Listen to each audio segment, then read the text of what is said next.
Kia ora, hello, my name is Sarita. I am a writer from New Zealand, currently living in Canada, and today I'm doing my May and June monthly wrap up because I missed a month, so soz about it. All it does is break my heart. Anyway, let's get into it because this is already going to be long. Reading, this will be short because without my 75 hard challenge, I would have read nothing, which is technically for the last week been soft because I've done nothing. I don't know what I caught, but I caught like a horrible sickness and it's been shit. And I have like struggled to breathe. I'm like asthmatic, so it's really just not fun. So yeah, I don't even have the books, oh my god. Okay, so for my 75 hard, I'll put that video up somewhere. But basically for my function words, it's after the workday. Give me a break. For the fiction one, I've mentioned this before. I'm reading this book. It's a quirky murder mystery vibes with multiple POV. The main character is a divorcee. The other main character is her eccentric aunt. Other side characters keep getting introduced and popping up. I hate spam accounts. Someone tell me, like, this is not normal in New Zealand, by the way. The amount of spam calls I get in Canada is insane. Anyway, moving on. For my learning or like non-fiction section, I started this one, which is called Navigating the Stars, Māori Creation Myths by Witi Ihimaera. If you're a New Zealander, you will likely know his name. I'm just Google it.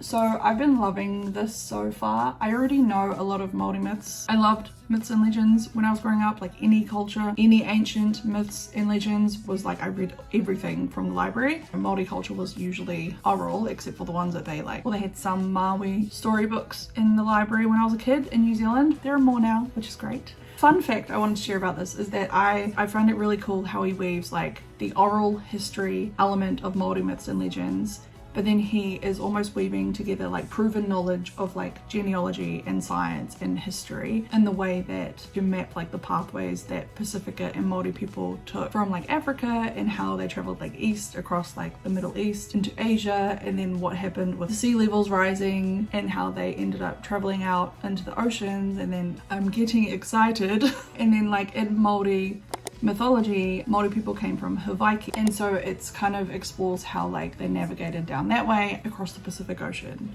through like the different islands and like explored that way until they reached Aotearoa or New Zealand. Side note, my actual work in progress is inspired by one of the Māori creation myths, specifically Papatūānuku and Ranginui. Papatūānuku, the Earth Mother, and the Sky Father, Ranginui. So yeah, little fun fact for you there. Real quick, I started reading this book, which I hauled the second book for, which I've already mentioned, I think, because a certain someone, Saoirse, it had hotless? Oh, wow. Honestly, my English today is just not functioning. Shirtless hottie Vikings in it. And I won't lie, it was literally from, let me find the page. Oh, there we go. Literally from page 8, there is a shirtless hottie Viking. Just FYI. So if that's your vibe, pick it up. Next category, watching. I don't have much to say in this other than I, like the rest of the world, watched K-pop Demon Hunters, and it was everything and more, and I'm still obsessed. Next category. Okay, writing. Well, these 2 months. Writing has been great. I've said this before that I honestly think writing has become such a big part of my life because of the people that I have become friends with, and I'm so grateful for, and I will forever be grateful for you guys because I know that I wouldn't have the momentum that I have right now without you. So yeah, Sappy Sarita's here to stay. But yeah, just want to say thanks again.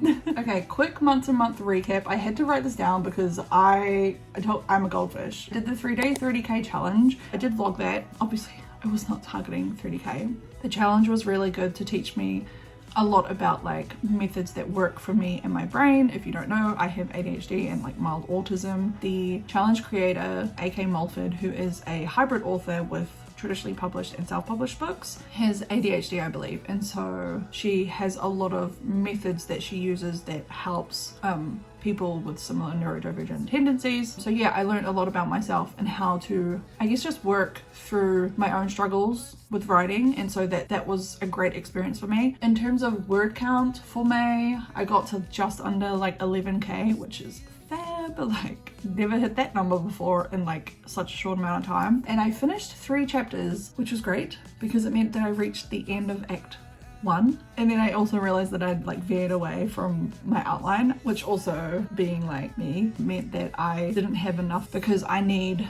certain guidelines to draft essentially. Otherwise I'm just like overwhelmed by all the possibilities and I can't focus.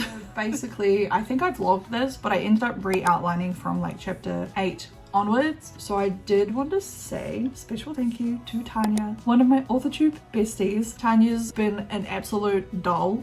I don't even use that word. Who am I? Bucky Barnes?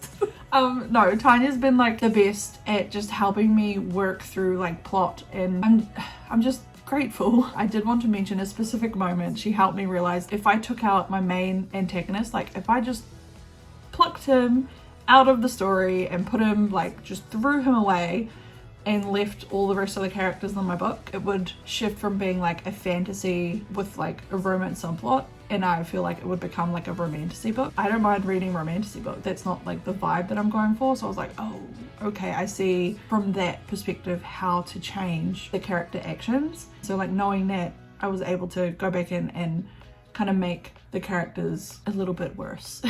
A little bit more flawed in their characterizations. So thank you, Tanya, because you giving me that advice has made my story better for it, I think. With that being said, the structure of this book has now shifted from being a dual POV standalone fantasy where I didn't know like the age category yet, to now I know that it is a semi multi POV. Semi as in I still don't know how many POVs, but like 2 mains and then maybe like the odd couple of others in the first book.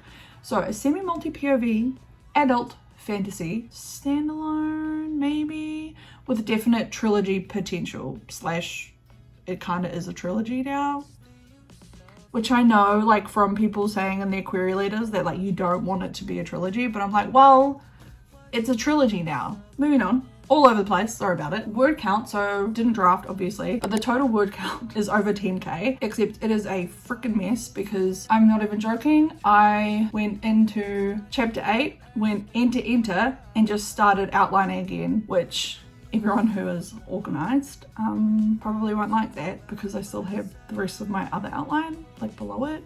So yeah, it was like a mess. And so before I wanted to start redrafting, I decided, oh, let me take the time to tidy it up. And so I was like talking to Sierra. So shout out to Sierra because it was taking me a while and I was like trying to like make my outline like nice and organized and stuff like that. And then she was like, no, ow. She was like, no, not quite, but you know. And she basically just told me to finish my draft because I just needed to get the words on the page. If I finish my draft, all the little notes and tidy up stuff that I put into my little outline can just come in my second draft edits later. Because if you don't know, I am a serial first drafter where I've never completed a full first draft. So yeah, thank you, Sierra, for telling me off. So anyway, with that being said, I have started drafting again. Long-winded story, right? So anyway. And I also forgot to mention that I just cracked 30k on my draft. So I'm now at just under 31k. However, I mentioned that I'd like watched K-pop Demon Hunters. I was listening to the album a lot, like almost every single car ride to and from work. I got hit by the plot punny bug. And so now I'm currently working on a fanfic. Possibly a collection, but this first one is just like a 2-chapter thing about Rumi's parents. So yeah, that's basically where I'm at. I've done the first chapter and I need to edit it, and then yep, that's what I've been writing. So yeah, that's happening. Okay, let's do the next chapter. I mean, what? Next category. Gosh, K-pop Demon Hunters on my brain. So yeah, I will just preface this to say that I came up with this. Words can't keep up with my brain. This section I came up with because my day job is as marketing manager, and so like I geek out over stuff like this. My purpose of coming onto YouTube was to obviously find community and like-minded friends because I've never had like writing friends before, and I've found writing friends and I'm obviously open to making more writing friends. I also want to document my writing journey. I think a part of that was also to talk about seeing whether this can become like a sustainable, whatever this becomes, whether it's solely, I don't think it would be solely content creation, it would be like a multitude of things. I want to document it, but I also want to be transparent about everything, right? So this is kind of a part of that, because I think that that's something that you can learn from with everyone. So yeah, the last couple of months I actually did quite a few videos, like more than I thought I could get up. I might just do like a quick recap. I did end up doing my first live stream. I was just a guest on Tanya's channel. Yeah, that was really fun. I was super nervous, very awkward. So all in all, 4 videos, 1 live. Thank you, Tanya, for having me on your channel, and also for everyone who came and showed support. I know obviously it was on Tanya's channel. Yeah, I really appreciate everyone being so kind and thoughtful in the chat. It was really enjoyable, and I am trying to work up the courage to do more lives in the future and potentially do my own ones, but I need to think about technology because I don't know how to do that. Oh, and I have been sharing like posts every now and again on YouTube. They kind of are like a throwback to Facebook posts, if you're that old like me. I did start a Substack. Only done 1 post, and I've kind of been on like Instagram sporadically. In June, I did do 2 videos, 8 shorts, no Substacks. From what I've noticed is that out of all 6 videos I did in May and June, of the types of videos I did, there were writing vlogs, challenges, and a wrap up. Of the 3 types of videos, we'll just split them into 3 different types. Writing vlogs are the most popular. Also, they don't have to be like fancy. Like if you have seen any of mine, like mine aren't like bougie and like really nice. Like I literally film on my phone and I don't even have a tripod. I just lean it up against something. So writing vlogs are the most popular purely because they're easily searchable. People tend to like watching vlogs. I can't really explain it. There just seems to be like a preference for watching writing vlogs. I will say my writing vlogs had better engagement was the one that I hesitated to upload because I felt like that week was just a shit week and I was like sick and I had migraines and it was just like I've done all and like why would anyone want to watch this? But it was kind of like a rough week. I think I'd realized I was really homesick for New Zealand and my friends and family, and yeah, I just found that like being real and myself, people related with that. I guess people were able to connect with me on that level, and so yeah, that is my assumption based on that. Like that type of content was surprising when I posted it. I wasn't expecting that to do as well as it did. Another one which I also didn't think would do very well, and I was kind of scared to put up, but I knew I was going to put up anyway, was the one where I was like a overstimulated one. Yeah, I've talked about it before, so I'm not going to do it again, but I purely put it up as an awareness kind of thing. It was just something that, for me personally, as someone who has lived like this way my whole life, I just didn't think there was any other way to live like, but I don't really know where I'm going with this, but basically like that one, I had a lot of people who were really kind, I think, towards me, and I appreciated it. So yeah, we're gonna move on now. Okay, challenge videos. I think it depends on the type of challenge, and I think it depends on your thumbnails and the description, and then also the audience, and if it's like a tag and that sort of thing. So those are all like variables that you have to consider. And then lastly, the wrap-up. These usually are very niche. The wrap-ups for me are personal because I want to be able to look back and see my progress. So this is why I do them, which is why I'm coming back to do this long ass freaking video. Just so I can watch this in a year's time and be like, she did that thing. She wrote that K-pop collection. No, I'm kidding. Ideally, I'll be looking back in a year's time and being like, oh, she's finally querying for an agent. But yeah, anyway, so those are the 3 different types of content that I put up. Hopefully that can give you an idea of like the type of content you could be creating. I did want to touch on quickly like strategy. In terms of strategy, for me personally, my focus has always been on community and genuine engagement. It is hard out here on YouTube. It's hard out here on any social media platform on the internet because it's so saturated, such quick, like, you know, there's so much content everywhere that it's just like you have like such little time to catch people's attention. And so it's hard to get that. And so I get it. Personally, I can only speak to my own experience. I can say that when it comes to authortube and my whole purpose to being here, I've always tried to engage with people as genuinely as I can. My focus has always been on community and finding like-minded writers and friends who I can yap to about books or yap to about writing, and just who have like a similar humor or similar vibes, and we just like get along. You know what I mean? And I can honestly say that I'm finding people like that here, and so I am so grateful for that community. And I think if I got distracted, sorry. All that being said, at the end of the day, your channel is your channel. You can do whatever type of content you want to make.